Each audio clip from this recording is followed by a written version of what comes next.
Bonjour Florian, Bonjour. on va démarrer cette interview aujourd'hui. Alors c'est une interview discussion, donc c'est la deuxième interview d'une série, effectivement d'une longue série.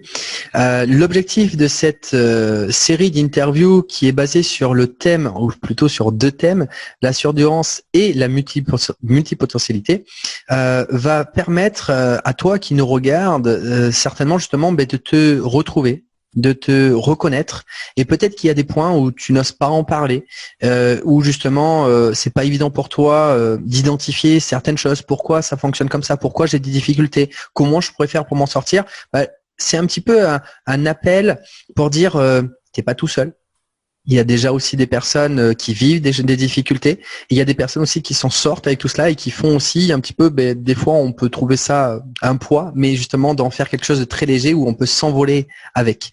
Donc aujourd'hui, par rapport à cette interview qui est assez particulière, parce que Florian aujourd'hui est mon coach depuis plus de 3 ans. Il m'a beaucoup appris, beaucoup enseigné et j'ai beaucoup de gratitude et de respect effectivement envers Florian. Et aujourd'hui, j'ai effectivement l'honneur de pouvoir l'interviewer sur ce sujet. Alors, vous allez voir, tu vas voir que Florian a vraiment une perception justement particulière sur le sujet, et c'est ça justement que j'ai envie que tu captes dans cette interview.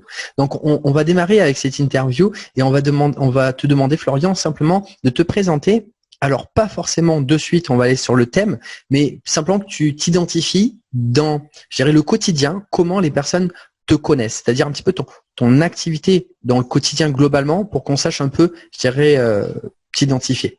Ah ben, c'est une super question parce que tu es particulièrement bien placé pour savoir que se définir chez des multipotentiels, des slashers et tous les gens qui font des tas de choses différentes, c'est la partie la plus délicate. Et je pense qu'il y a plein de gens qui vont se reconnaître dans la question, quand on leur pose la question, pourrais-tu te définir et te présenter? C'est probablement l'exercice le plus difficile pour justement les gens qui sont multipotentiels. Je pense que plus que surdoué, mais multipotentiel est le terme qui illustre bien le fait qu'on est passionné par des domaines extrêmement hétéroclites de choses qui font que si on essaye de se définir en une ligne, comme le ferait, on va dire, ce que va dire la société nous incite à faire dans LinkedIn et poser un seul titre, une seule activité, comme on pourrait le voir dans le salariat, c'est pas le plus facile. Et si je prends le temps d'en parler, c'est parce que je suis certain que les gens qui vont écouter cette vidéo, ils se reconnaîtront dans ce que je viens de dire. Mais maintenant, pour essayer de m'aventurer dans l'exercice, J'ai oublié de te dire, Florian, tu as 30 secondes chrono. Non, je déconne. D'accord, je me suis là, ok, d'accord, donc c'est terminé. Par où commencer? Bon, je suis ingénieur de formation. Je travaille, je suis dans le business je gère mes sociétés depuis plus de 15 ans. Je suis dans les affaires depuis très longtemps. Je gagne très très bien ma vie et j'adore ce que je fais. Qu'est-ce que je pourrais dire d'autre? J'ai commencé, on va dire, dans l'ingénierie informatique et j'ai évolué doucement vers le marketing et la vente. Je me suis éclaté dans ces domaines-là à tel point que j'en arrive à conseiller des grands constructeurs aéronautiques et des grandes multinationales sur leur prochaine fusion-acquisition. Ça, c'est un peu le travail que je fais aujourd'hui, on va dire, avec mes gros clients. Et puis à côté de ça, j'ai cette activité qui me tient à cœur d'aider des gens qui sont bienveillants à réussir dans les affaires, que ce soit via le coaching comme on a pu faire ensemble, ou que ce soit via les différents magazines que j'édite et que notamment on reparlera après, et plus particulièrement avec une cible et avec des gens qui sont hypersensibles, parce que j'en ai plein autour de moi et je commence à vraiment bien comprendre les fonctionnements et les motivations.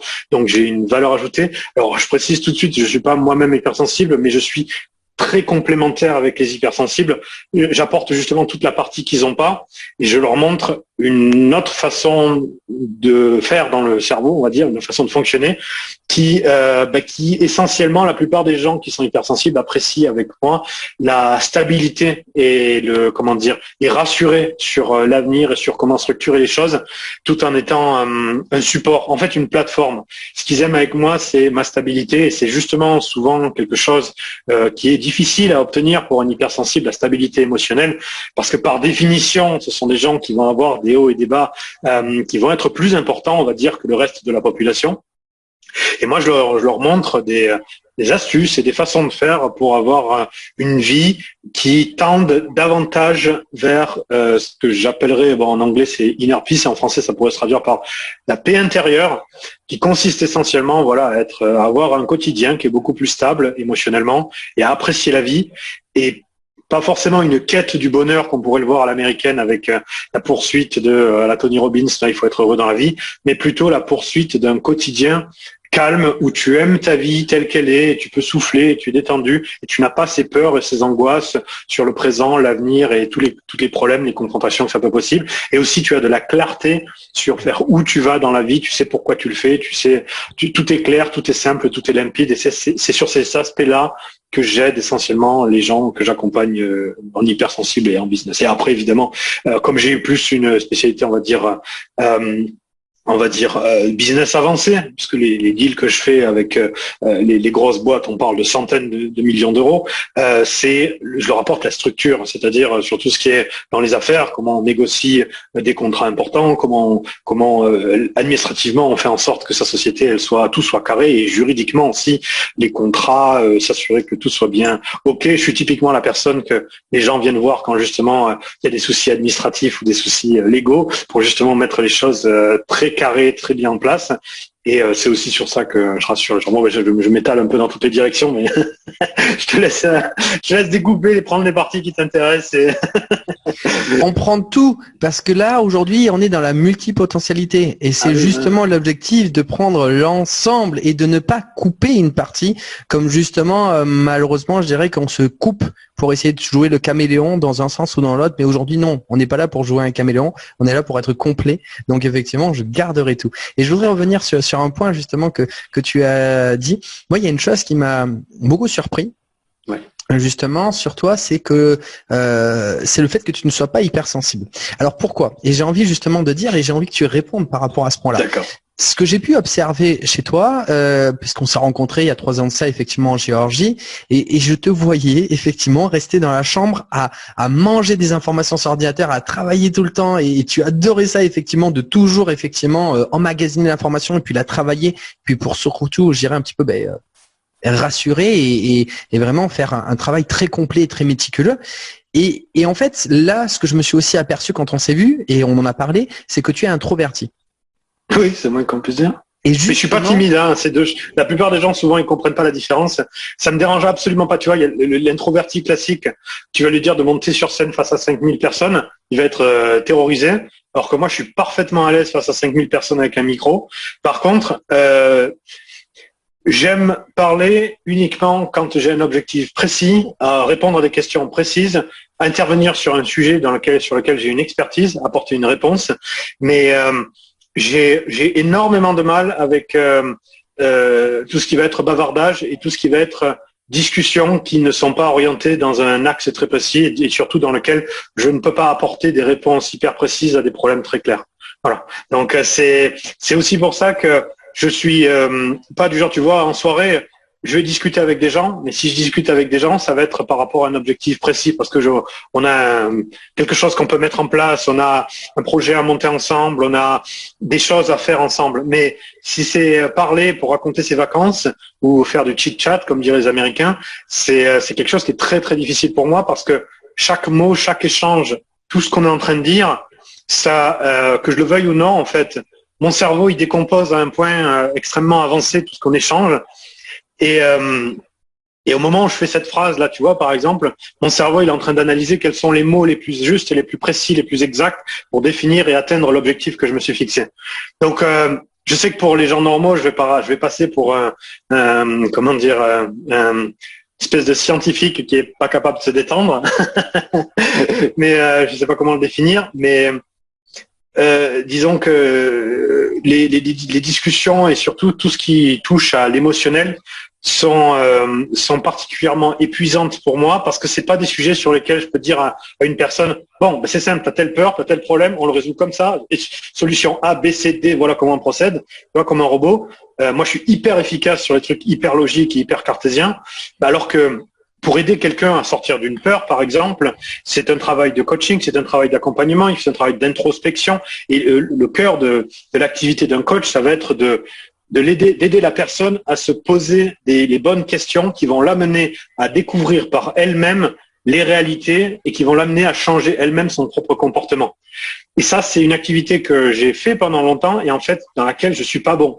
Contrairement à ce que, il y a des gens qui vont me dire, tu es un bon coach, mais en fait, en coaching pur, je suis pas très bon. Je suis bien meilleur en tant que consultant, en fait. J'arrive avec un problème, je te donne la solution. Si par contre, c'est la gestion des peurs, je comprends parfaitement les mécanismes qui fonctionnent dans la tête d'une personne hypersensible ou qui a des peurs, mais j'ai pas, comment dire, c'est pas la partie dans laquelle je prends le plus de plaisir que de les accompagner à aller à travers chaque étape pour découvrir par elles-mêmes ce qu'il faudrait faire. Ce que je ressens dans ce que tu dis et ce qui est super intéressant justement sur la caractéristique, je dirais, des multipotentiels, ce que je ressens moi par rapport à ça, c'est que tu as toujours un objectif. Je dirais une vision pas à court terme, mais plutôt à long terme. C'est-à-dire ce que je suis en train de faire là, à l'instant T, doit avoir un résultat dans l'avenir. S'il n'a pas de résultat, bon, entre guillemets, c'est pas stimulant. C'est le mot exact. C'est pas que ça vaut pas le coup, c'est pas stimulant. Voilà, c'est ça qui me problème. Ouais. Moi, j'aurais dit ça n'a pas de sens parce que tu n'as pas de résultat en soi. Donc entre guillemets, c'est juste passer du temps pour du temps. Mais en fait, ce temps-là, justement, comme on a une perception aussi. Alors ça, j'en parlais justement dans la première interview au niveau du fait assez avancé, une question aussi de la mort, et que du coup, on veut vivre, je dirais, cette vie de manière efficiente, c'est-à-dire vraiment la plus complète possible. Du coup, on se dit dans notre tête, il faut absolument que ce que je fasse, ça se construise et qu'on ait construit, je dirais, tout ce qu'on a. On a envie de construire, il faut que ce soit construit. Donc, on n'a pas de temps à perdre, quoi. Il faut vraiment qu'on aille à l'objectif. Et ça, c'est quelque chose qu'on va retrouver, je dirais beaucoup, sur ce terme des multipotentiels, de toujours penser avec ce matin, justement, parce que j'ai fait la première interview ce matin aussi, même si toi qui regardes cette interview, tu l'as vu un peu plus tôt ou un peu plus tard, ou immédiatement, puisque tu es sur Internet en direct. Il y a deux modes. Il y a le mode je vis le moment présent et le mode comme vient de faire effectivement Florian, c'est-à-dire de s'analyser dans le moment présent. C'est-à-dire qu'on a deux modes. On a le mode je suis en train d'être dans l'action et le mode je suis en train de réfléchir à celui qui est dans l'action. Et du coup, en fait, celui qui est en train de réfléchir à celui qui est dans l'action, lui, il est toujours en mode vision. Et c'est ça en fait qui va caractériser par rapport à notre peur aussi, je dirais, abyssale qu'on pourrait avoir et qu'on a envie de comprendre toutes ces choses-là, de la mort, etc. et de cette densité qu'on doit avoir à l'intérieur de cette vie. Qu'est-ce que tu penses sur ce que je viens de dire, Florent ? Il y a deux sujets en fait indirects. Bon, le premier, c'est un point qui me paraît est tellement évident, mais à mon avis, c'est important pour les gens qui découvrent leur surdouance ou leur multipotentialité, c'est le fait que une des caractéristiques, c'est la recherche d'efficacité et d'efficience. Deux choses différentes mais complémentaires.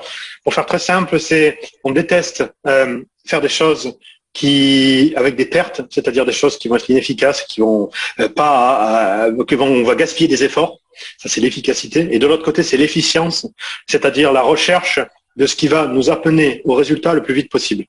Et si on a soit des pertes, soit on perd du temps, ce qui est intrinsèquement lié, les multipotentiels et les gens surdoués vont généralement, parce que c'est pas tout le monde, mais généralement être mal à l'aise. Et c'est pour ça qu'on va très vite trouver chez beaucoup de multipotentiels et d'hypersensibles et surdoués, comme tout est lié, des gens qui vont se dire oh, j'ai 20 ans et j'ai rien accompli dans ma vie et si je suis une catastrophe, j'y arriverai jamais.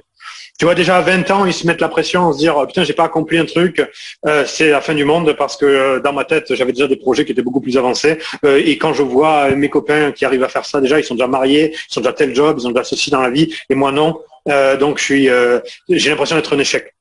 Et il y a beaucoup de gens très intelligents qui se retrouvent dans ce que je viens de dire là, qui se retrouvent bloqués, prisonniers d'eux-mêmes, de leurs propres objectifs irréalistes, beaucoup trop ambitieux par rapport à leur âge, et qui s'imaginent que à 20 ans, ils devraient déjà avoir accompli des gens que même à 40 ou 50 ans n'ont même pas été eux-mêmes capables d'accomplir.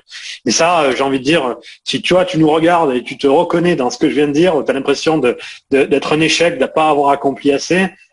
Donc déjà, il y a de bonnes chances que tu sois probablement multipotentiel, super efficient ou hypersensible ou tout ça à la fois.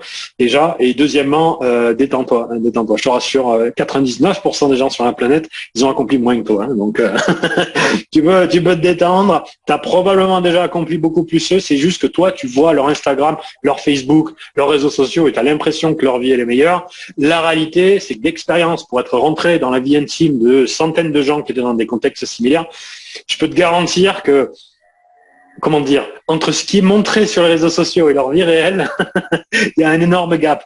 Donc, c'est pas parce que c'est shiny que les gens ont la belle vie, qu'ils ont déjà accompli tout ce qu'ils voulaient. Je parle même pas du obvious, évidemment. Si tu veux une grosse voiture, on se doute bien ils ont pas accompli ça. Je te parle des trucs plus discrets du genre, je suis marié, j'ai des enfants, je donne l'impression que je suis heureux, j'ai un travail, tout le monde croit que je suis heureux dans mon travail. La réalité, c'est que 80% des gens qui sont en salariat, ils sont pas tout à fait satisfaits de leur vie. Hein, voilà, je dis pas qu'ils sont déprimés, mais il y a une grosse partie d'entre eux qui se disent bon ben voilà, là je suis salarié, j'ai pas encore ce que je veux dans la vie, donc voilà, il faut pas se mettre la pression par rapport à ça. Et avant que tu continues, gap, c'est la différence. Et obvious, c'est évident pour ceux qui parlent pas encore anglais, parce que on va. Putain, j'avais pas fait attention que je parle à moitié anglais. Ouais, j'ai l'habitude, moi aussi, j'ai l'habitude.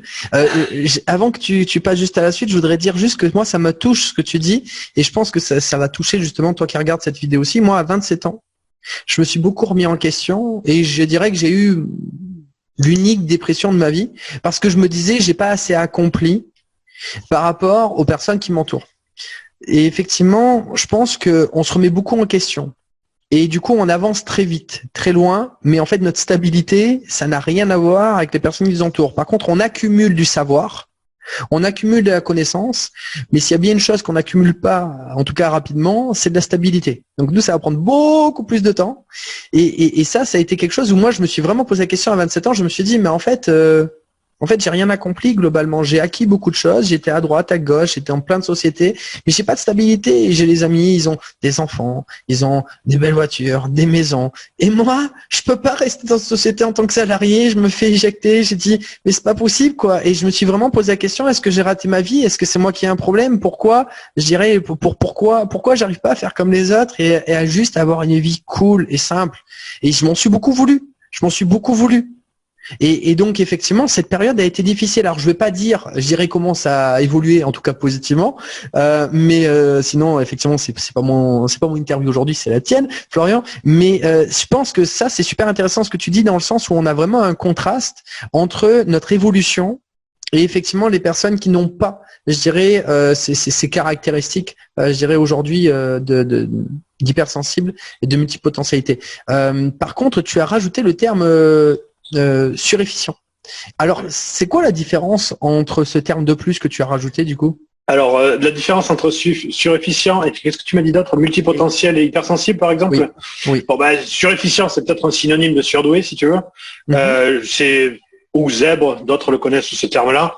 Donc, typiquement, un des critères, on va dire, parmi d'autres, c'est avoir un QI qui va être au-delà de 130, par exemple. Mais c'est pas le seul, hein, parce que le QI, comme on le sait, n'est qu'une façon de mesurer l'intelligence parmi d'autres. Le QI, ça va être essentiellement l'intelligence arithméticologique.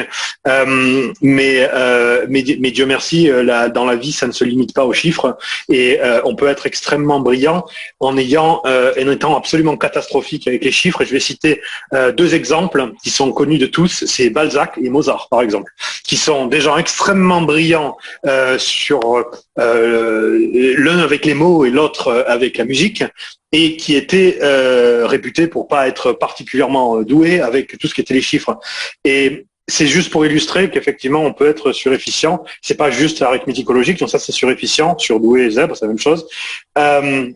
Hypersensible, ça va être cette caractéristique je dirais qu'il y a des tas de définitions, déjà il faut le dire.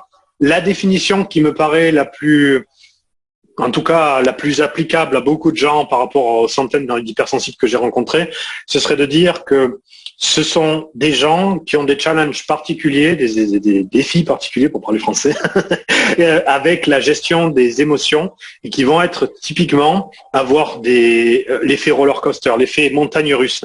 Tu peux être très heureux et dans la même journée, tu peux être au 36e dessous. Et beaucoup de gens hypersensibles vont traverser les mêmes périodes au sein de la même journée. Et ça les distingue du reste de la population qui va être relativement, ça ne veut pas dire qu'ils sont très stables, mais relativement plus stables, le reste de la population. Donc ça, c'est une des définitions. Et évidemment, il y en a d'autres qui auront d'autres définitions pour qu'est-ce que l'hypersensibilité. Et le troisième terme que tu m'as demandé, c'était, excuse-moi, multipotentialité. La multipotentialité. encore un terme qui désigne quelque chose de différent, mais qui est souvent très lié. La multipotentialité, pour moi, parce qu'encore une fois, il n'y a pas de définition officielle, pour moi, c'est à la fois cette capacité et ce besoin de s'aventurer dans des domaines de compétences extrêmement variés par rapport à la moyenne des gens qui vont être plutôt relativement centrés sur, par exemple, une passion ou un job et le garder globalement plus ou moins toute leur vie avec éventuellement des petites variations, mais qui vont pas, par exemple, un exemple typique du multipotentiel, c'est il va se réveiller un matin et il va commencer à se poser la question, à se gratter la tête sur, je sais pas moi, l'origine du hockey sur glace au Canada et il va se mettre à plonger dans des recherches Wikipédia sorties de nulle part. Il va s'intéresser au sujet et le lendemain, il va s'intéresser à l'histoire de la musique, par exemple. Un truc encore complètement varié. Typiquement, le multipotentiel, c'est quelqu'un qui va trouver Wikipédia très addictif. Il va rebondir sur un sujet et par sérendipité aller sur un autre sujet. Donc, pour ceux qui ne connaissent pas le mot sérendipité, c'est justement la découverte fortuite d'un autre sujet intéressant au sein même d'une recherche. Alors les gens normaux, ils vont être plus ou moins curieux. Donc aller sur Wikipédia et rebondir sur 3 sujets, on peut dire que c'est plus ou moins normal, c'est de la curiosité naturelle. Si par contre tu te retrouves à être allé sur Wikipédia et que 5 heures plus tard, tu es toujours sur Wikipédia sur un truc qui n'a plus rien à voir avec le sujet d'origine, là on peut commencer à parler de symptômes de la multipotentialité. Et typiquement, un autre des aspects que je dirais clés ou classiques chez un multipotentiel, c'est qu'il a extrêmement de mal à se définir lui-même en une seule spécialité. Et typiquement, sur son profil en freelancing de Malte ou sur LinkedIn, il va avoir 3 slash pour décrire des activités extrêmement variées et différentes. Donc, c'est des indices qui permettent de dire plutôt multipotentiel. Après, pour moi, c'est pas une science exacte, c'est toujours par rapport au reste de la population. C'est si tu as tendance à aller dans beaucoup plus de directions que le reste de la population, alors on pourrait dire que tu fais partie de cette tranche de multipotentiel ou de super efficient ou d'hypersensible. Voilà. J'ai une question parce que du coup, je me pose moi-même la question avec cette série justement de vidéos, le terme à utiliser concernant l'hypersensibilité. Ce terme, il est défini, on le garde.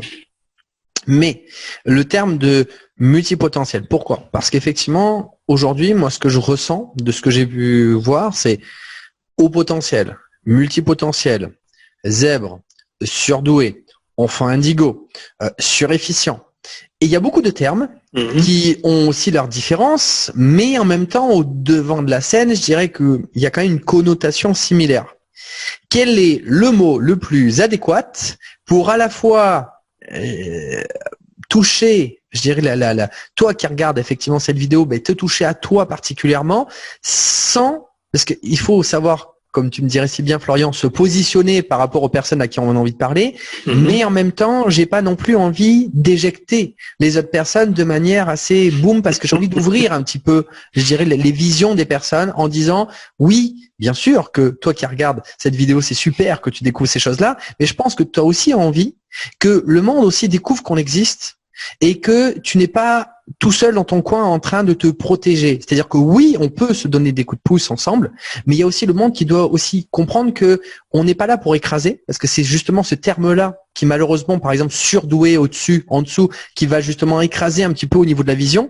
Et du coup, en fait, on n'a pas forcément envie d'avoir cette place, surtout qu'on n'est pas là pour écraser, mais pour soutenir, pour aider. Donc, c'est vraiment totalement l'opposé. Donc, quel est le terme qui va être plus adéquat pour à la fois, je dirais, te parler à toi qui regardes cette vidéo, et à la fois ne pas, je dirais, aller écraser, imposer aux personnes à qui on a envie qu'elles comprennent qu'on existe et qu'on est là pour dans l'entraide. Florian, qu'est-ce que tu peux nous dire? Je dirais déjà, ça dépend à qui tu t'adresses, parce que si tu t'adresses à des gens qui n'ont aucune idée de tous ces termes-là, forcément, aucun d'entre eux ne leur parlera. Inversement, si tu t'adresses à des gens qui sont très connaisseurs, moi, je vais te dire, je suis très précisément surefficient, mais pas hypersensible. Et en partie multipotentiel, mais j'essaye d'éviter de partir dans toutes les directions pour être plus efficace. Donc à des gens comme moi, si c'est moi le public, utiliser les termes les plus précis possibles permettra de se reconnaître beaucoup plus précisément. Si inversement tu t'adresses à des gens qui n'ont jamais entendu parler de tout ça, évidemment, je dirais que c'est le seul terme générique qui puisse accrocher l'attention des gens et se dire je vais creuser un peu plus, c'est tu te sens différent, mais tu te sens pas stupide pour autant. Tu as envie t'as envie de te sentir mieux ou de trouver la paix en toi. Non, c'est pas une religion, mais viens nous écouter et tu découvriras par toi-même à partir de toutes les caractéristiques qu'on évoque. Si tu te reconnais ou pas dans ce qu'on est en train de dire, alors c'est que tu es probablement l'un ou l'autre. Et dans ce cas-là, tu feras partie maintenant des gens qui connaissent les termes et ensuite tu regarderas probablement des vidéos qui correspondent à ce qui te correspond à toi, quoi. Donc, malheureusement, c'est une non-réponse que je suis en train de te faire. Je suis pas en train de te donner un terme exact parce que j'ai envie de dire, tu ne peux pas partir du principe que tu veux t'adresser à justement des gens qui sont particuliers et trouver un seul terme qui les met tous dans le même sac, parce que la première raison pour laquelle ils venaient te voir, c'était justement parce qu'ils ne rentraient pas dans le grand sac dans lequel il y avait tout le monde. Donc, à mon avis, c'est un peu la quadrature du cercle. Tu cherches à mettre sous une même appellation des gens qui, par définition, ne peuvent rentrer dans aucune appellation. Donc, je pense qu'il vaudrait, a priori, mieux éviter de vouloir rentrer dans ce piège-là, dans lequel il n'y a pas vraiment de bonne solution, mais au contraire de travailler avec des contenus pour le grand public qui ne connaît pas encore tous ces termes-là, et ensuite des contenus plus spécialisés avec des gens qui ont un minimum de connaissances sur les différentes particularités des uns et des autres et qui peuvent se reconnaître. Moi, je suis pas celui-là, mais je suis celui-là, donc je regarde les vidéos qui vont dans ce sens-là, tu vois. Ok. Alors là, c'est bien, j'ai un beau challenge. Merci Florian, en direct, ça c'est fait.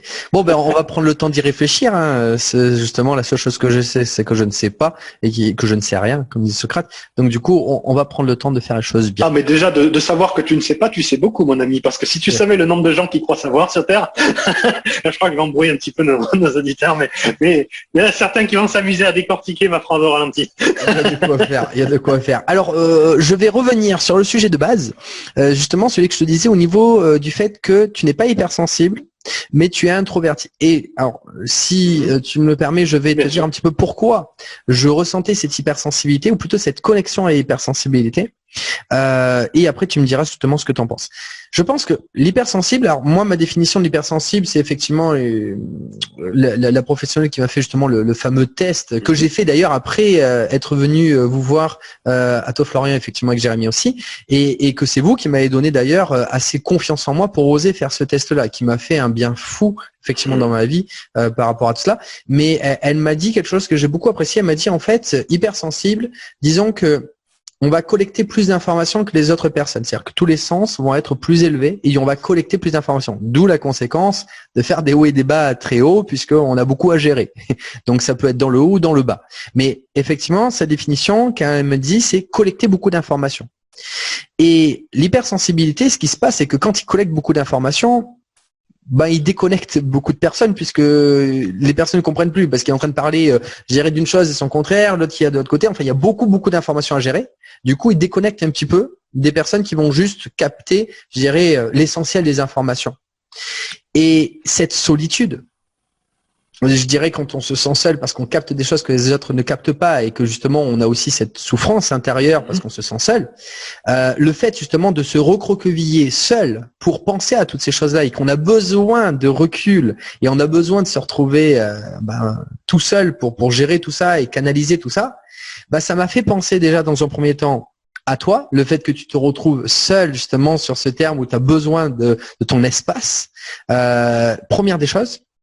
Et la deuxième des choses qui m'a justement beaucoup étonné, c'est à quel point tu comprenais ce que les hypersensibles effectivement ressentaient. Donc je me disais c'est pas possible pour une fois qu'il y en a qui comprend.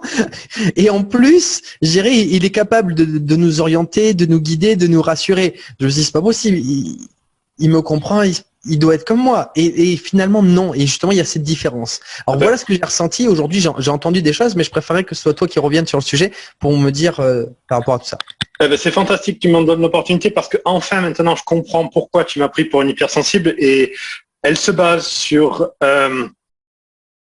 une définition qui était différente pour nous deux et deux informations complémentaires qui vont préciser deux définitions complémentaires qui vont te permettre de immédiatement comprendre pourquoi je suis pas hypersensible.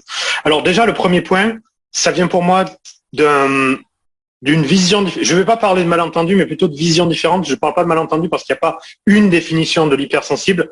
Je vais plutôt dire qu'on a je partage pas complètement l'avis de ta psychologue, mais pas dans le sens où ce qu'elle a dit est faux, mais plutôt dans le sens où la façon dont tu me l'as répété est, à mon sens, incomplet. quand tu dis l'hypersensible, une des définitions, c'est de capter l'information et d'avoir un plus grand accès à l'information.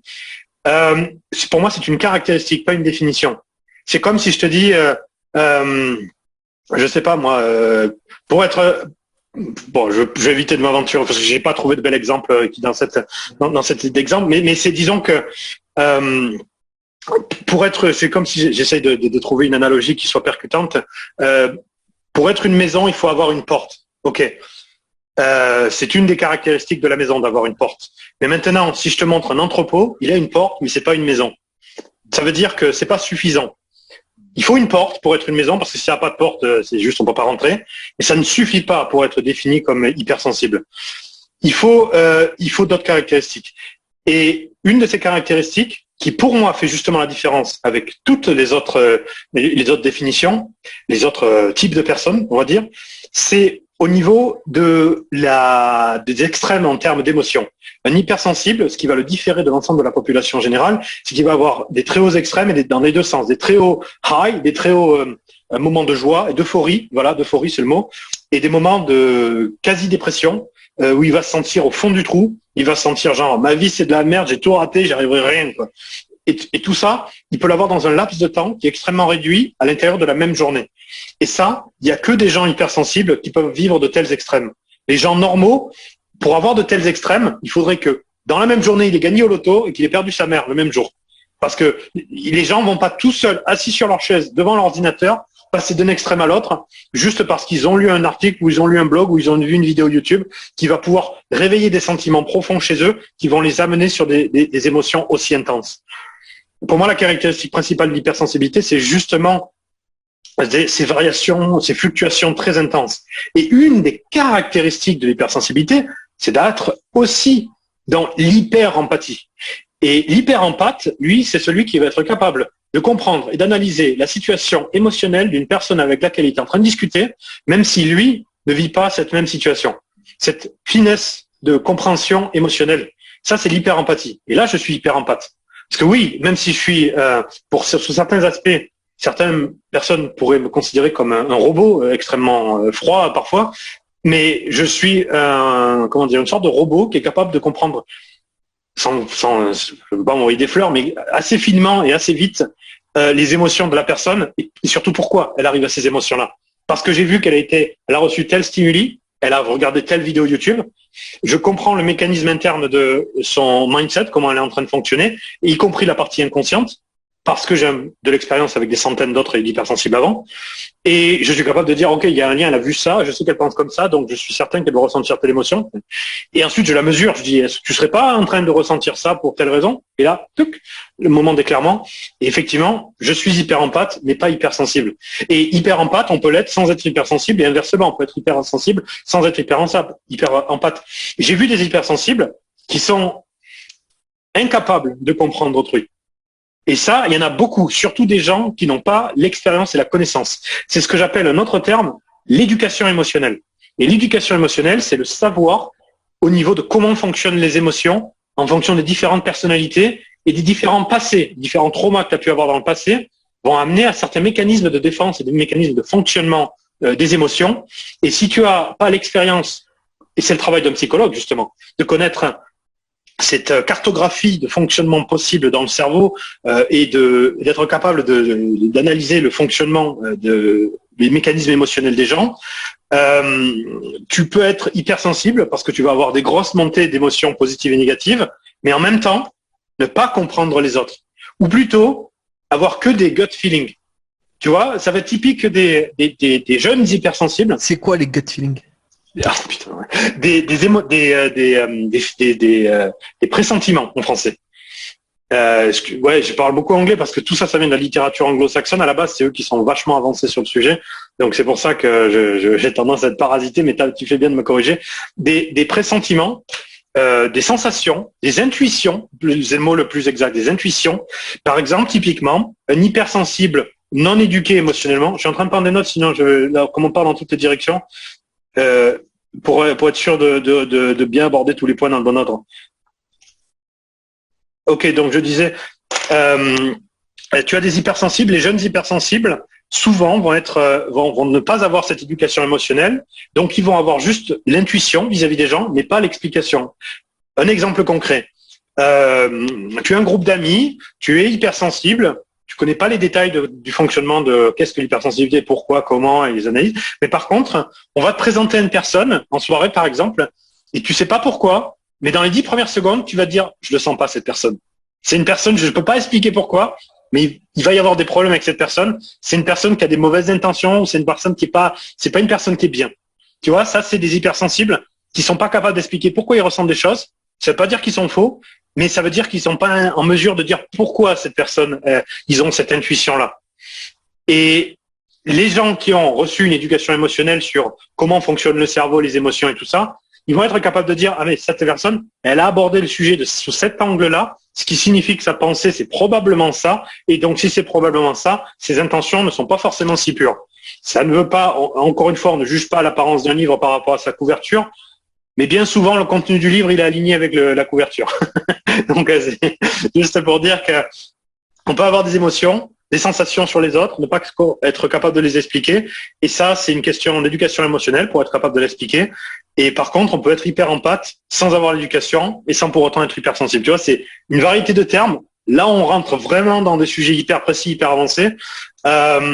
Mais ceci explique aussi pourquoi toi, tu me prenais pour un hypersensible, alors qu'en fait, je suis simplement un hyper empathe qui a une éducation émotionnelle et qui est capable de rentrer dans les détails. Mais je ressens pas, j'ai pas du tout justement ces hauts et ces bas et ces montagnes russes émotionnelles.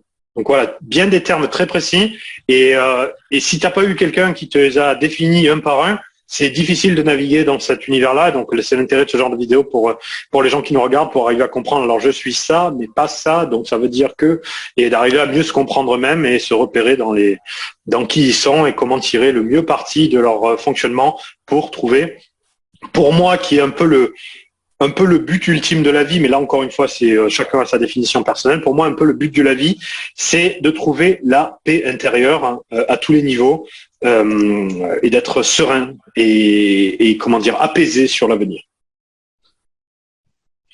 J'ai envie de te poser du coup la question aussi de clôturer le sujet à ce niveau-là. La première fois qu'on s'est rencontrés, on a eu cette fameuse discussion, je reviens dessus, la fameuse discussion canapé, où je t'ai raconté effectivement pas mal de choses personnelles. Et alors, je vais jusqu'au bout. Où en fait je t'ai raconté des choses et tu m'as dit, Vincent, il y a trop d'informations. Alors maintenant je vais revenir dessus avec tout ce qu'on a su jusqu'à aujourd'hui. Il y a trop d'informations. Et d'un côté, c'est vrai, comme tu as dit, on n'était pas là pour ça, pour découvrir le côté, je dirais, émotionnel par rapport à tout mon passé. Et là, si je comprends mieux, en fait, en tant qu'hyper-empathe, tu captais, je dirais, toutes ces informations où moi je dégageais tout ça. Alors moi, je suis extraverti. Effectivement, alors moi, je ressens d'ailleurs que je suis extraverti, mais je peux être aussi introverti. C'est-à-dire que je peux aller vers l'extérieur, mais je peux aller aussi de l'intérieur. Et j'ai les deux côtés, mais tout le monde me connaît surtout sur le côté extraverti, parce que c'est au moment où je vais vers les autres. Mais quand je reste tout seul dans mon coin, personne me voit. L'une des raisons pour lesquelles ça fait 6 ans que j'habite en Pologne, à Cracovie, tout seul. Mais ce que je veux dire, c'est que je dirais l'hyper empathie t'a fait capter toutes ces informations, et le fait également que tu sois surefficient, que tu as calculé justement, que tu décomposes chaque chose. Donc en fait, toi, tu captes cette masse d'informations que moi j'ai balancée et que toi après tu découpes tout ça et il y en a partout en fait parce que ça te donne plein d'idées partout. Mais par contre, t'as pas l'hypersensibilité pour, je dirais, le côté émotionnel, mais par contre, t'as ton cerveau en fait qui explose ou plutôt implose. Ouais, exactement. En fait, c'est comme si tu me balançais une quantité pharaonique de données que je comprends parfaitement, mais qui est quand même une quantité pharaonique, et que mon cerveau soit comme un ordinateur avec un programme qui consomme toutes les ressources du logiciel. Et donc, rapidement, au bout d'une heure ou deux, ça commence à chauffer et ça commence à être physiquement, biologiquement épuisant, parce que le cerveau, quand il travaille autant, consomme énormément de glucose et à la fin, tu es littéralement fatigué. Enfin, moi, je suis littéralement fatigué à la fin de ces discussions. Alors que les gens normaux, par exemple, ils vont pas analyser avec telle profondeur toutes les informations qu'on leur donne, ils vont les survoler. Donc du coup, le processeur, il travaille doucement, le cerveau, il ne surchauffe pas, ils peuvent tenir des discussions de 6 heures, faire du bavardage. Moi, je peux pas parce que justement, mon cerveau, je peux pas l'empêcher de vouloir analyser quelque chose quand il sait l'analyser. Et donc justement, les discussions que j'avais avec toi, au bout de 3 à 6 heures, elles étaient épuisantes pour moi parce que j'avais tout l'ensemble de ce qui se passait dans ta tête. Je savais très bien pourquoi tu allais dans cette direction-là. mais j'étais en train de me dire, putain, j'ai une checklist de au moins les 4 prochaines années avec lui pour arriver à lui transmettre tous les points importants qu'il a besoin d'acquérir pour acquérir la vie qu'il souhaiterait avoir derrière. Donc c'est aussi pour ça que je peux faire ce genre de discussion qu'à dose homéopathique, parce que c'est littéralement épuisant pour moi. C'est agréable, hein, j'aime ça, mais c'est comme une partie de tennis. Hein. On peut adorer le tennis et 3 heures après, on est claqué après la partie de tennis. Donc du coup, on a besoin de se reposer et de le faire à petite dose. Et c'est aussi pour ça que, en fait, je suis entre guillemets introverti, et je précise entre guillemets parce que si je suis avec des discussions comme on est en train d'avoir là, ou si je suis comme on était encore en Géorgie, c'est des sujets qui sont très consommateurs d'énergie pour moi pour arriver à trouver les mots les plus justes pour définir et transmettre des compétences et un savoir. C'est comme la partie tennis, alors que si je suis en face de personnes qui sont aussi expérimentées que moi sur ces domaines-là, j'ai pas mon processeur, il travaille pas autant pour comment leur expliquer tout ce que je sais. Et donc, je peux passer 6 heures de discussion avec un CEO d'une grande corporation parce qu'on est un PDG d'une grande entreprise, pardon pour ceux qui parlent pas anglais, parce que on est complètement en phase. Et j'ai pas besoin de tout lui expliquer. Et donc c'est relativement peu éprouvant intellectuellement pour moi. Alors que voilà, quand j'ai besoin d'expliquer, ça prend plus d'énergie. Voilà. Mais c'est normal d'un côté, tu dois reconnecter des synapses chez l'autre que toi tu as déjà connecté. Donc du coup, ça te prend 10 fois plus de temps.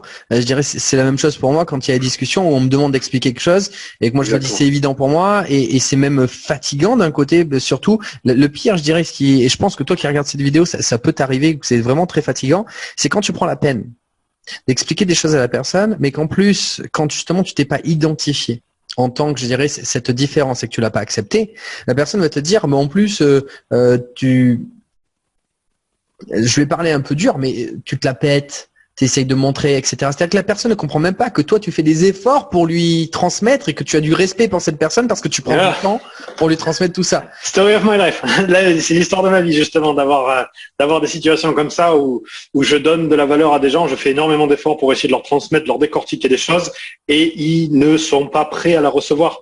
Voilà. Après, je comprends parfaitement que dans la vie, il y a des moments pour écouter, il y a des moments où on n'écoute pas et je jetterai la pierre à personne. Mais effectivement, pour moi, c'est aussi pour ça que j'ai tendance à m'éloigner des gens normaux parce que c'est extrêmement fatigant pour moi de continuer à leur expliquer, d'autant plus quand ils sont pas vraiment réceptifs et qu'ils n'ont pas vraiment envie de comprendre la situation. Donc c'est pour ça que je travaille essentiellement avec mes pairs, des gens qui comprennent ce que je fais et pourquoi je le fais, des gens comme toi ou des gens comme les PDG, justement parce qu'on a cette connaissance préalable qui permet de rendre la discussion beaucoup moins éprouvante, à la fois intellectuellement que en termes de fatigue physique. Il y a un terme que j'ai beaucoup utilisé avec toi et je pense que tu es la personne avec qui je l'ai le plus utilisé, que je connais. Effectivement, il y a des personnes que je connais pas que j'ai utilisé, mais vraiment toi, tu es la personne avec qui j'ai le plus utilisé. C'est que même si on n'est pas au même niveau de certaines choses, s'il y a bien une chose qui pour moi est la plus importante, et je te l'ai dit dès qu'on s'est rencontrés, ce respect. C'est-à-dire qu'on comprend pas tout, par contre, on comprend une chose, c'est que l'intention est bienveillante et que la personne, elle fait beaucoup d'efforts pour nous transmettre des informations. Et le respect, je dirais, de la gratitude, voilà, le respect envers cette gratitude que la personne, elle fait des efforts pour nous élever et pour nous aider, eh bien, ça, c'est une chose très, très importante. Et je pense qu'aujourd'hui, c'est l'une des difficultés. Toi, peut-être qui regardes justement cette vidéo où tu penses qu'on ne te respecte pas parce que justement, les personnes pensent que tu as une intention contraire à celle que tu veux donner. Et du coup, c'est très dur parce que tu te sens seul. Et du coup, tu préfères effectivement te recroqueviller tout seul dans ton coin en te disant, je veux les aider, ils pensent que je veux les écraser. Et au final, il vaut mieux que je reste tout seul dans mon coin parce que c'est pas évident. Eh bien, justement, ça, c'est vraiment cette difficulté. Je pense que ce mot-là, je dirais, c'est un petit peu l'amour dans la connexion qu'on a avec les personnes en disant, on n'a peut-être pas le même niveau, mais on a un respect de la direction et surtout, on est là pour écouter comment s'entraider et surtout ne pas venir. Regarde, par exemple, ça c'est un point très important en tant que effectivement coach, parce qu'effectivement, je pense que toi, en tant que coach, tu as pas forcément cette hypersensibilité, mais tu percutes au niveau des informations et tu peux donner des informations. Donc, si la personne est prête à se remettre en question pour appliquer les choses, c'est parfait. Si elle n'est pas prête, elle a besoin de temps, effectivement, émotionnellement, et du coup, ça le fait. C'est la raison pour laquelle, par exemple, je suis venu te voir en un an, te poser 2 sujets. parce que je te respecte énormément pour ne pas venir te chercher, je dirais, pour des sujets qui n'étaient pas importants, mais des sujets très importants. Et là, effectivement, tu as eu plaisir et tu m'as balayé du revers de la main ces problèmes qui, pour toi, je dirais, c'était utile. Et pour moi, ça, waouh. Et ça, c'est énorme, justement. Mais voilà, tout ça, c'est basé sur ce mot de respect, de savoir que la personne en face de toi, elle est bienveillante et qu'elle fait ce qu'elle peut pour t'aider. Et de ne pas aller trop lui en demander si justement, elle aussi, comme tu le dis, avoir bienveillance, c'est une chose, mais toi aussi, tu as besoin de te protéger et il faut se respecter mutuellement. Oui, ça, je crois que le dernier mot que tu as employé, c'est justement ce que beaucoup de gens n'ont pas conscience, surtout, comment dire, des gens normaux, sont pas habitués à traiter avec des gens comme toi, comme moi et comme la plupart des gens qui vont nous écouter. Et donc, ils n'ont pas cette notion où c'est particulièrement important de respecter le temps et les efforts de l'autre parce qu'ils ne se rendent déjà pas compte des efforts de l'autre en premier lieu. Pour eux, des fois, c'est juste des discussions et c'est pire que ça. Parfois, c'est juste, pour eux, ils ont l'impression de devoir se battre sur des opinions. Et on n'est pas en train de se battre sur des opinions, on était en train d'essayer de te transmettre quelque chose. Si tu es pas prêt à le recevoir, il n'y a pas de souci. Mais la pire chose que tu puisses faire à quelqu'un comme nous, que ce soit multipotentiel ou hypersensible ou hyper efficient ou hyper empathe ou tout ce que tu veux, c'est de lui faire perdre son temps en fait et ses efforts. De dire, c'est comme s'il essayait de te remplir ton seau d'eau et toi tu vides le seau et tu le jettes. C'est le pire cauchemar de la personne. Hein. Genre tu portes des briques. Imagine t'es un maçon, tu vois. Tu veux aider la personne qui construit sa maison, donc tu prends les briques et tu les aides à la porter au premier étage pour les construire, et elle prend les briques, elle les jette. Je dis, t'es con quoi, je suis en train de t'apporter des briques et toi tu les jettes, c'est fatigant et tu les jettes. Et ça, c'est pour ça qu'on se retrouve à devoir être extrêmement sélectif, et c'est aussi pour ça que les personnes, qu'elles soient multipotentielles, hypersensibles, hyperempathes, mais qui n'ont pas encore une grande éducation sur l'ensemble de ces termes et des connaissances des mécanismes psychologiques, se retrouvent souvent débordés par leur entourage. Et c'est pas rare d'avoir des hypersensibles qui sont en quasi burn-out uniquement parce qu'ils sont entourés tout autour d'eux de gens qui ne les comprennent absolument pas. Et eux, ils se vident de leur énergie à essayer d'expliquer à tout le monde. Et ils finissent par tomber dans l'introspection ou pire dans la dépression parce qu'ils se sentent complètement incompris autour d'eux.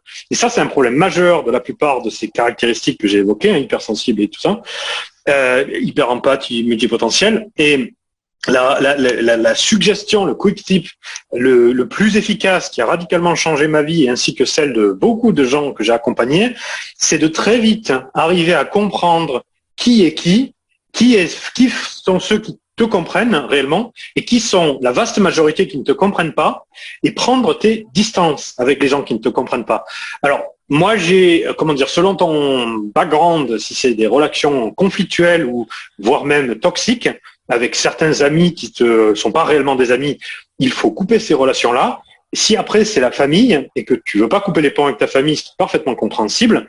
Dans ce cas-là, prends juste des distances et à la fois émotionnelles, mais aussi géographiques, pour ne plus, ou en tout cas moins fréquemment, être exposé à ces situations qui ne te font pas du bien et qui ne peuvent que te vider de tes ressources et te donner des émotions négatives. Parce que justement, comme si tu es hypersensible, tu es encore plus sensible que les autres à avoir des émotions négatives. Donc, il faut que tu sois 3 fois plus vigilant à ne pas laisser les émotions, les énergies négatives rentrer dans ta vie, si je puis dire. Alors c'est bien que tu arrives sur ce sujet-là, parce que je pense qu'on va en arriver à la deuxième partie, qui devait être la première partie, mais on a fait une préface, un préambule, je dirais, de l'explication et la définition finalement de tous ces termes. Je pense que j'ai trouvé dans ma tête, même si ça correspondra pas à l'ensemble des personnes, mais au moins il y a les 3 directions, qu'il y a effectivement l'hypersensibilité, la multipotentialité et la surefficience.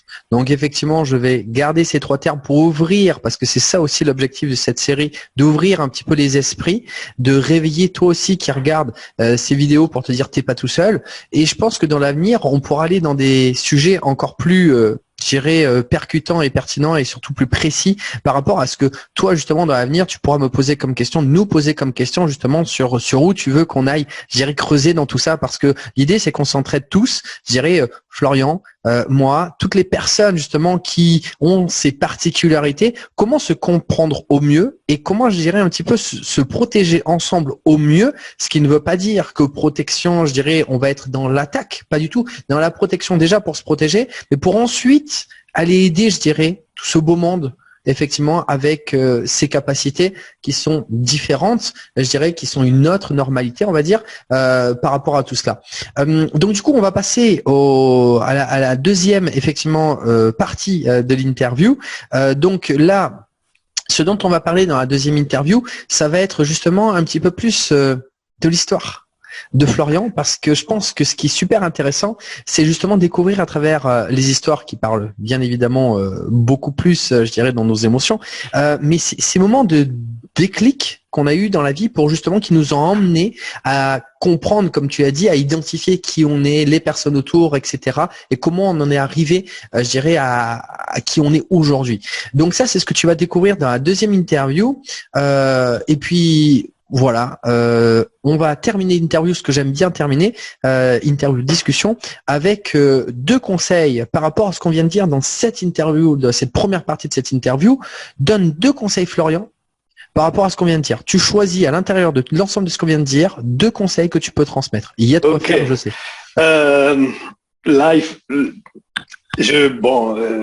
Instinctivement, je dirais, il est très important, premier conseil, il est très important de bien comprendre les différences entre les différents termes, tout en sachant que d'une personne à l'autre, ils vont avoir des définitions différentes.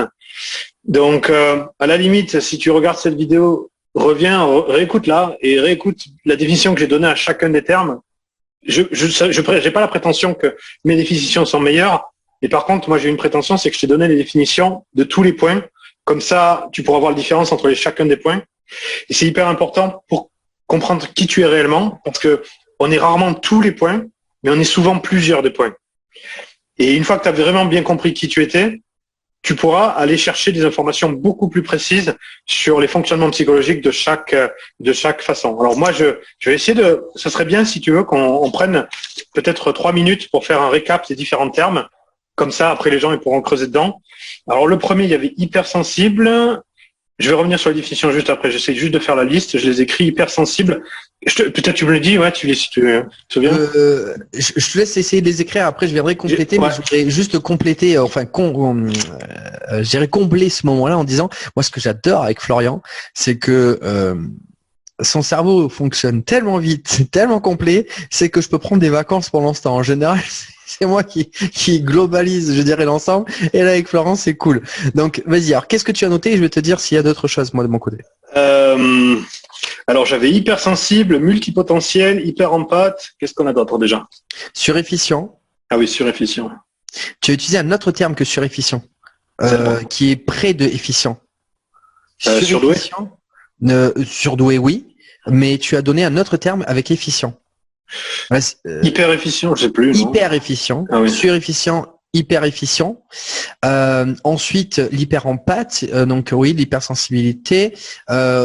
J'ai parlé, alors ces termes-là, toi tu vas pas donné la définition, mais c'est plus sur le côté spirituel. Alors si tu veux le donner, tu le donnes, si tu les as. Il y a les termes zèbre, il y a les termes indigo. Alors, on va pas aller dans la classification indigo, cristal et arc-en-ciel, mais voilà. Moi, ce que je peux dire juste par rapport à ce qu'on vient de dire. Ok, donc bon, en tout cas, on en a au moins 4. C'est les plus courants.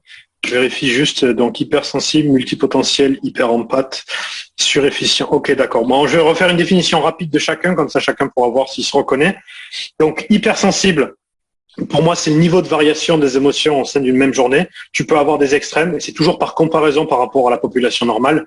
Tu vas être capable d'être hyper heureux et hyper malheureux dans la même journée. Si tu as déjà eu ça, c'est que tu es probablement hypersensible, à moins que tu aies gagné au loto ou que tu aies eu un décès dans ta famille le même jour. Là, dans ce cas-là, ça arriverait aussi aux gens normaux.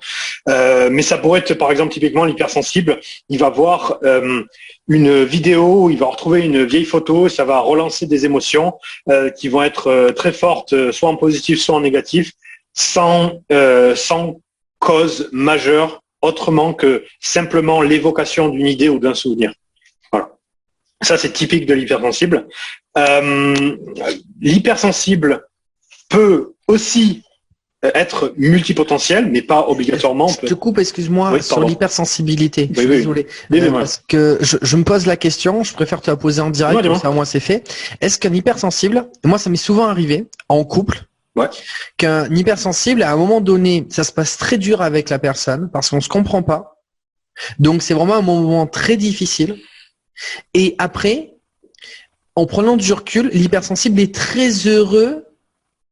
Je dirais que malgré que ça a été difficile, dans la difficulté, c'était pas si difficile que ça finalement en prenant conscience, et on passe du mode pas bien au mode beaucoup de gratitude et très bien. Et là, en général, par contre, il y a une différence énorme avec la personne en face en disant non, moi j'ai besoin de tirer la tête pendant un moment, je peux pas passer du mode je suis pas content du tout au mode gratitude infinie. Et justement ce contraste.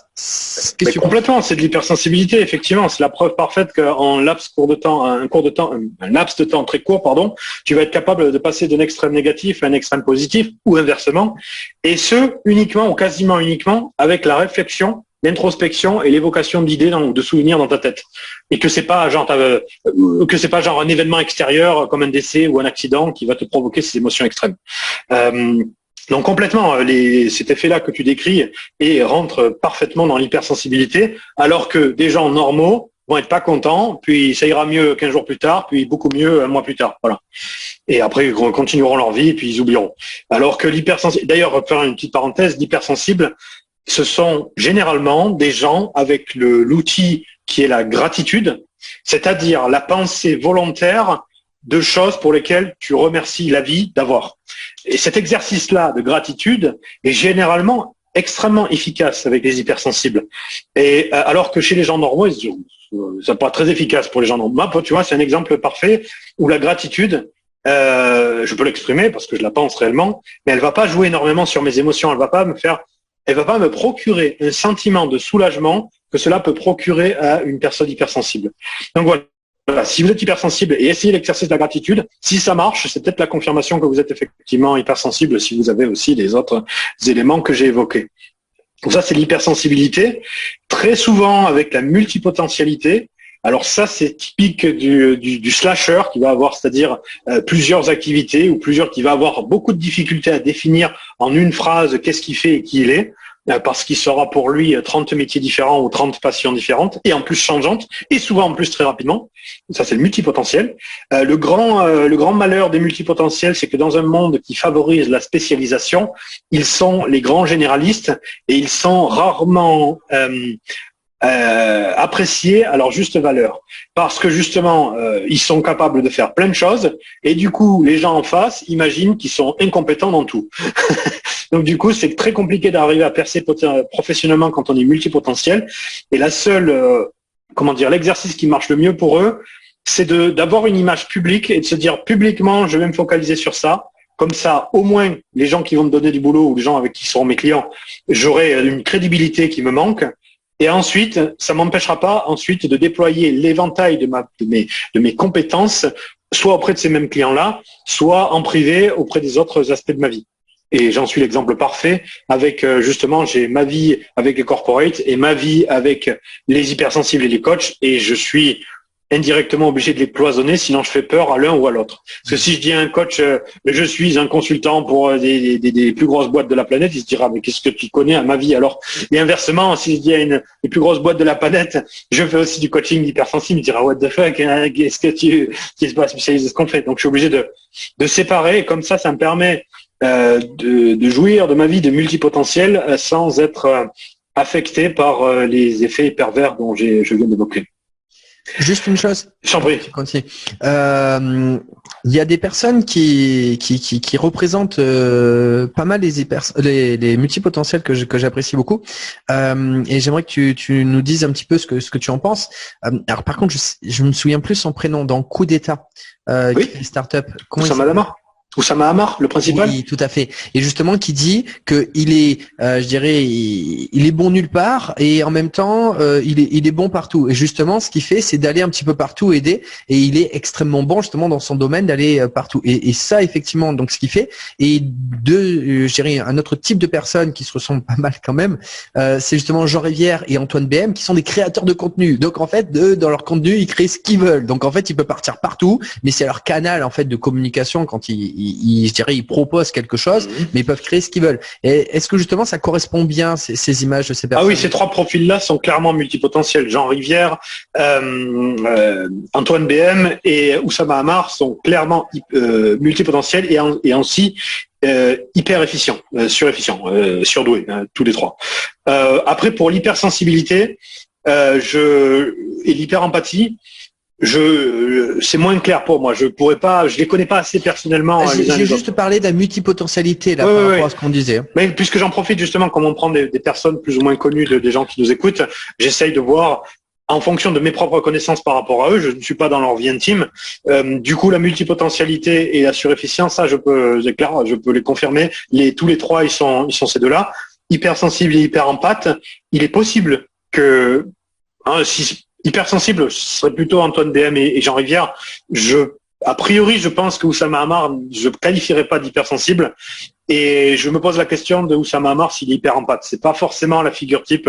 Et d'ailleurs, son métier ne valorise surtout pas ces choses-là. Et au contraire, pour faire le type de tâches sur lesquelles qui sont critiques pour faire fonctionner son entreprise, l'hypersensibilité et l'hyperempathie dans le monde des startups n'est pas forcément un avantage.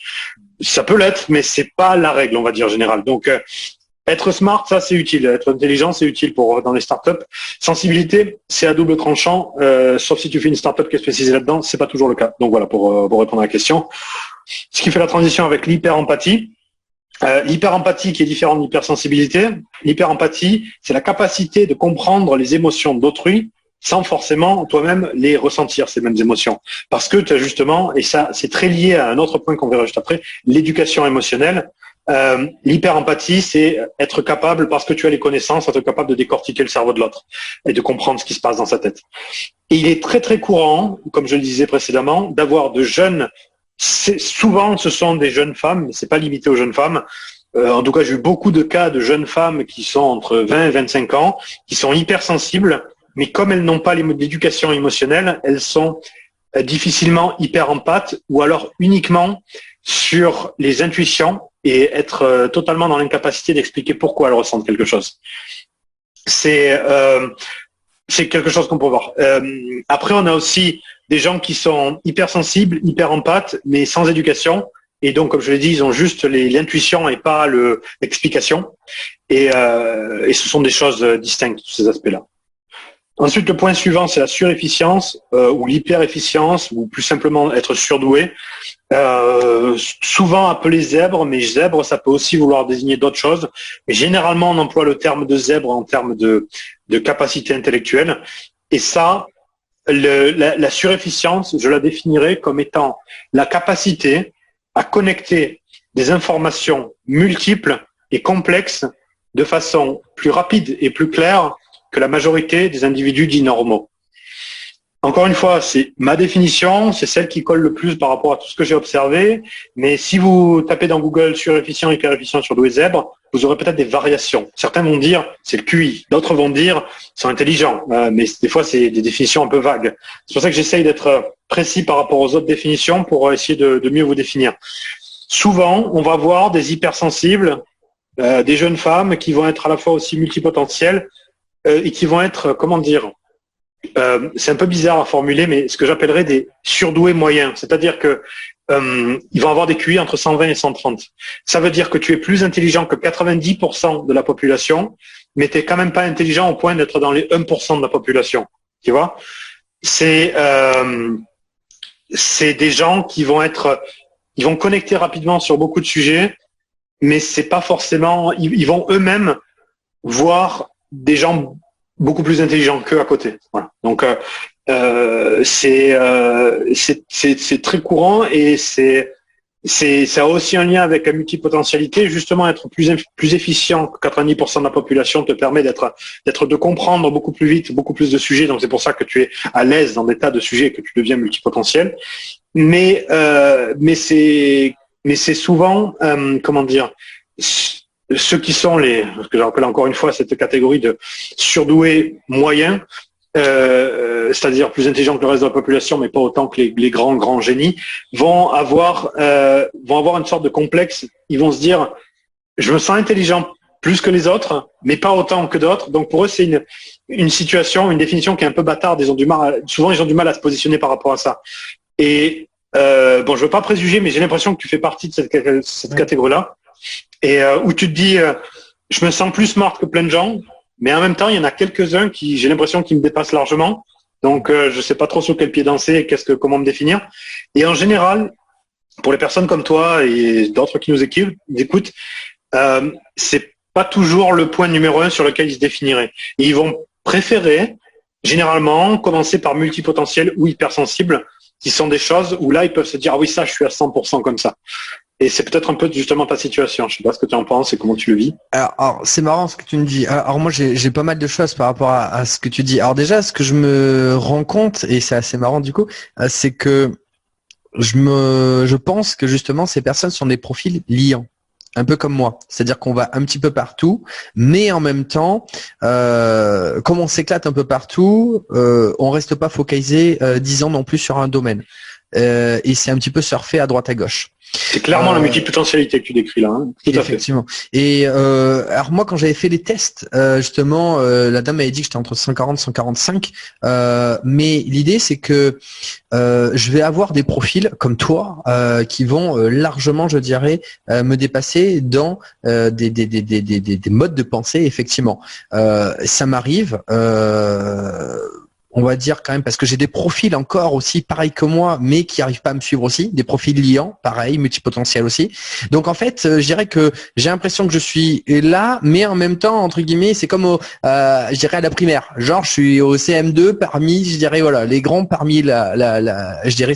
Donc effectivement, c'est pas évident, parce qu'en fait, on se dit oui, on peut aider les autres, mais en même temps, il y en a qui sont super. Et je pense qu'en fait, la clé là-dedans, c'est d'avoir conscience de chaque chose et d'avoir la gratitude de chaque chose. C'est-à-dire d'à la fois, je dirais, de pouvoir aider un grand nombre et à la fois de pouvoir connecter, je dirais, avec ces personnes comme toi et en ayant cette gratitude justement de se dire on a la chance de vous avoir apporté, c'est-à-dire de lier un petit peu le monde d'en haut et le monde d'en bas. Et d'ailleurs, c'est assez marrant, c'est comme ça que moi je me définis et que je me sens bien là-dedans au niveau de ça. Mais c'est parfait, mais c'est aussi pour ça que moi, normalement, tu le sais, j'accorde aucune interview à personne parce que la plupart du temps, c'est pas très stimulant ni pour moi et ça va pas trop m'aider dans aucune de mes affaires. Et à l'exception, toi, tu es une exception, justement. Tu fais partie de ceux qui sont dans tous les mondes et qui sont capables de discuter avec tout en haut et tout en bas. Et c'est assez agréable de discuter. Voilà, au moins, je sais que il y a énormément de points que j'ai plus besoin ou j'ai pas besoin de t'expliquer parce que déjà tu le vis toi-même et tu as déjà l'expérience personnelle dessus. Et c'est alors que quand je parle à des gens qui sont soit débutants sur le sujet, soit débutants parce qu'ils n'ont pas encore l'éducation émotionnelle, soit des gens de la population normale, j'aborde même pas les détails de tout ce que je viens de te dire là. Les gens normaux, ils ont aucune idée de mes compétences, de ma façon de travailler, de ce que je peux faire, de ce que je peux atteindre et en quoi je suis différent. Et j'ai même pas envie de leur expliquer parce que de toute façon, comme tu l'as si bien évoqué, ce serait pris pour de la vantardise si j'expliquais c'est tout simplement ce que j'aime faire. Voilà. Et puis tu vois, par exemple, quand je dis je m'éclate à faire de la programmation quantique et toute l'ingénierie quantique, il y a peut-être des trucs qui m'amusent. Il y a peut-être 1000 personnes sur Terre qui peuvent les amuser, quoi.